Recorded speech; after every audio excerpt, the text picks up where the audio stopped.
ഇന്നത്തെ ഷോപ്പിംഗ് നമ്മുടെ പുത്തമ്പള്ളിയുടെ അവിടെ നിന്നാണ് കേട്ടോ. നമ്മുടെ തൃശ്ശൂർ പുത്തമ്പള്ളിയുടെ അവിടെ നമ്മുടെ ഹോൾസെയിൽ ഷോപ്പുകളുണ്ടല്ലോ. അപ്പോൾ അവിടെ പോയിട്ട് നമ്മൾ ജ്വല്ലറി ഒക്കെ ഉണ്ടാക്കാൻ പഠിച്ച കാരണം അവിടെ നിന്ന് ജ്വല്ലറിയുടെ മെറ്റീരിയൽസ് ഒക്കെ വാങ്ങിക്കാൻ വേണ്ടിയാണ് കേട്ടോ പോയത്. ഇന്ന് ഞങ്ങളൊപ്പം ഉള്ളത് ശ്രുതിയുണ്ട്, ചിന്നുണ്ട്, പിന്നെ ഞാനും വന്ദനയും കേട്ടോ. അപ്പം ഞങ്ങൾ 4 പേരും കൂടിയാണ് തൃശ്ശൂർ പുത്തമ്പള്ളി കറങ്ങാനെത്തിയത്.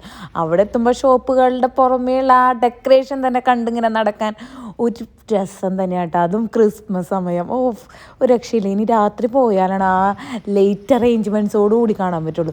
എന്നാലും പകൽ നടക്കുമ്പോഴും അടിപൊളിയാണ് കേട്ടോ. എല്ലായിടത്തും ക്രിസ്മസിൻ്റെ ആ ഡെക്കറേഷൻ വെച്ച് അങ്ങോട്ട് സെറ്റാക്കിയിട്ടാണ്. അപ്പം നല്ല രസമാണ്. അപ്പം ഞങ്ങൾ ജ്വല്ലറിയുടെ ഹോൾസെയിൽ ഷോപ്പ് അന്വേഷിച്ച് പോവാണ്. പക്ഷേ ഹോൾസെയിൽ ഷോപ്പാണെങ്കിലും നമുക്ക് റീറ്റെയിൽ വിലയ്ക്കാണ് തരിക. നമ്മൾ അത്ര പെരുത്ത് സാധനങ്ങളൊന്നും എടുക്കണില്ല. അപ്പോൾ അതുകൊണ്ട് തന്നെ നമുക്ക് റീറ്റെയിൽ വിലയ്ക്ക് തന്നെയാണ് കേട്ടോ തരിക. ഓരോ ഷോപ്പിലും ഡെക്കറേഷൻ കാണുമ്പോൾ തന്നെ നമുക്ക് അതിൻ്റെ ഉള്ളിൽ കയറാൻ തോന്നും. ക്രിസ്മസിന് ഡെക്കറേറ്റ് ചെയ്ത് അങ്ങോട്ട് വച്ചേക്കണുണ്ട്. അപ്പോൾ ആ ഡെക്കറേഷൻ കണ്ട് ഞങ്ങൾ കയറിയതാട്ടോ. അവിടെ നിന്ന് വലിയ കാര്യമായിട്ടൊന്നും വാങ്ങിച്ചില്ല. കുറച്ച് ബീഡ്സൊക്കെ നോക്കി, പക്ഷെ വാങ്ങിച്ചില്ല കേട്ടോ. പക്ഷെ അവിടുത്തെ ക്രിസ്മസിൻ്റെ കളക്ഷൻ അടിപൊളിയാണ് കേട്ടോ. നല്ല ക്യൂട്ട് സാധനങ്ങൾ, നമുക്ക് ഗിഫ്റ്റ് കൊടുക്കാൻ പറ്റിയൊക്കെ ഒരു സാധനങ്ങളുണ്ട് കേട്ടോ. പക്ഷെ എല്ലാത്തിനും നല്ല കത്തിയാണ്. അതുകൊണ്ട് തന്നെ ഞങ്ങളെല്ലാവരും വച്ചൊക്കെ നോക്കി അതിൻ്റെ ഭംഗിയൊക്കെ ആസ്വദിച്ച് ഞങ്ങൾ പതുക്കെ കടയിൽ നിന്ന് ഇറങ്ങി കേട്ടോ. കുറേ ഷോപ്പുകൾ ഇങ്ങനെ കയറി ഇറങ്ങിയിട്ടുണ്ടായിരുന്നു. പക്ഷേ ഞങ്ങൾ പെട്ടത് വർക്കീസ് എന്ന് പറയുന്ന ഷോപ്പിലാണ് കേട്ടോ.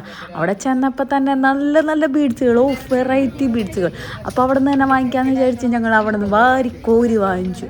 അത് കഴിഞ്ഞ് നമ്മൾ അവർ പാക്ക് ചെയ്ത് കവർ കിട്ടിയപ്പോഴാണ് നല്ല വിലയാണ് കേട്ടോ. പക്ഷേ ആ ബീഡ്സിൻ്റെയൊക്കെ വില നമുക്കറിയില്ല. ആദ്യമായിട്ട് വാങ്ങിക്കാൻ പോണതായതുകൊണ്ട് ഞങ്ങൾക്ക് എങ്ങനെയാണ് വില എന്നൊന്നും അറിയില്ല. ആ ചേച്ചിമാരോടൊക്കെ ഞങ്ങൾ കുറച്ച് തരൂ എന്ന് കുറേ പറഞ്ഞെങ്കിലും അവരൊരു പൈസ പോലും അവർ കുറച്ച് തന്നില്ല. ഈ ഫിജിയിൽ കയറരുതെന്ന് ഞങ്ങൾ വിചാരിച്ചിട്ടുണ്ടായിരുന്നു. അവിടെ കാണാൻ മാത്രമേ പോകാൻ പാടുള്ളൂ. ക്രിസ്മസ് ഡെക്കറേഷനും പിന്നെ ബീഡ്സൊക്കെ കാണാൻ പോവാം എന്ന് വിചാരിച്ചിട്ടുണ്ടായിരുന്നു. പക്ഷേ ഫിജി ഒരു കുഞ്ഞു കട എന്ന് വിചാരിച്ച് ഞങ്ങൾ കയറിയത്. പക്ഷേ ഫിജിയിലാണെന്ന് പിന്നെയാണ് അറിഞ്ഞത്. ഇരട്ടി വില കൊടുത്ത് വാങ്ങിച്ചതിൻ്റെ ആ വിഷമം അത് ഇപ്പോഴും മാറിയിട്ടില്ല കേട്ടോ. പിന്നെ ഞങ്ങൾ പോയത് ഈ ജുവൽ നെക്സ്റ്റ് എന്ന് പറയുന്ന കടയിലാണ്. നമ്മളുണ്ടല്ലോ ബീഡ്സ് മറ്റേ ചാംസ് വാങ്ങിച്ചത്, അത് ഒരു എക്സാമ്പിളായിട്ട് പറയണതാണ് കേട്ടോ. ചാംസ് വാങ്ങിച്ചത് നമ്മുടെ വർക്കീസ് എന്ന കടയിൽ 1 ഗ്രാമിന് 6 രൂപയ്ക്കാണ് വാങ്ങിച്ചത്. നമ്മുടെ ജുവൽ നെക്സ്റ്റിൽ നിന്ന് വാങ്ങിച്ചത് 1 ഗ്രാമിന് 3 രൂപയ്ക്കാണ്. അപ്പോൾ കണ്ടോ എത്ര വ്യത്യാസം വരണേന്ന്. അപ്പോൾ നിങ്ങളും ഇതേമാതിരി ജ്വല്ലറിയുടെ ഐറ്റംസൊക്കെ ആദ്യമായിട്ട് പർച്ചേസ് ചെയ്യണതാണെന്നുണ്ടെങ്കിൽ നേരെ ജുവൽ നെക്സ്റ്റിൽ പോയി വാങ്ങിച്ചോളൂ. അവിടെ കുറേ കളക്ഷനൊക്കെ ഉണ്ട്. പക്ഷേ അധികം വെറൈറ്റി സംഭവങ്ങളൊന്നുമില്ല കേട്ടോ. അവിടെ മറ്റേ നെറ്റിപ്പട്ടം ഒക്കെ ഉണ്ടാക്കുന്ന സംഭവങ്ങളാണ് കൂടുതലുള്ളത്. അങ്ങനെ ഞങ്ങൾ അവിടെ നിന്ന് കുറേ ചാംസും കുറേ ബീഡ്സൊക്കെ വാങ്ങിച്ച് ഞങ്ങൾ നേരെ ഫുഡ് കഴിക്കാൻ വേണ്ടിയാണ്. അങ്ങനെ ഫുഡ് അടിക്കാൻ വേണ്ടി പോയത് ഹോൾസെയിൽ മാർക്കറ്റിൽ തന്നെയുള്ള ഹോട്ടലുണ്ട് കേട്ടോ, അക്ഷയ എന്ന് പറഞ്ഞിട്ട്. അപ്പോൾ ഒരുവിധം ആൾക്കാരെല്ലാവരും അവിടെ നിന്ന് തന്നെയാവും ഭക്ഷണം കഴിക്കുക. അപ്പോൾ അത്യാവശ്യം നല്ല ഹോട്ടലാണ് കേട്ടോ. അപ്പോൾ അവിടെ കയറിയിട്ടാണ് ഞങ്ങൾ പൊറോട്ടയും മുട്ടക്കറിയും പിന്നെ ചോറും ഒക്കെ കൂടി കഴിച്ചത്. ഞങ്ങൾ 2 പേരും പൊറോട്ട കഴിച്ചു, അവർ 2 പേരും ചോറാണ് കഴിച്ചത്. ഞങ്ങൾക്ക് പിന്നെ പൊറോട്ട വിട്ടിട്ട് ഒരു പണിയില്ലല്ലോ. അപ്പം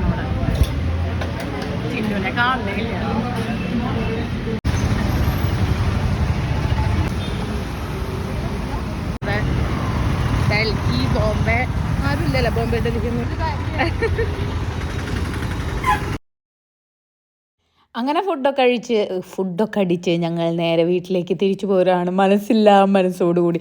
ഞങ്ങൾക്ക് ഇനിയും കുറേ പർച്ചേസ് ചെയ്യാനുണ്ട്. പക്ഷേ സമയം അതില്ല. അതുകൊണ്ട് തന്നെ ഞങ്ങൾ ബസ് കയറാൻ വേണ്ടി പോവാണ്.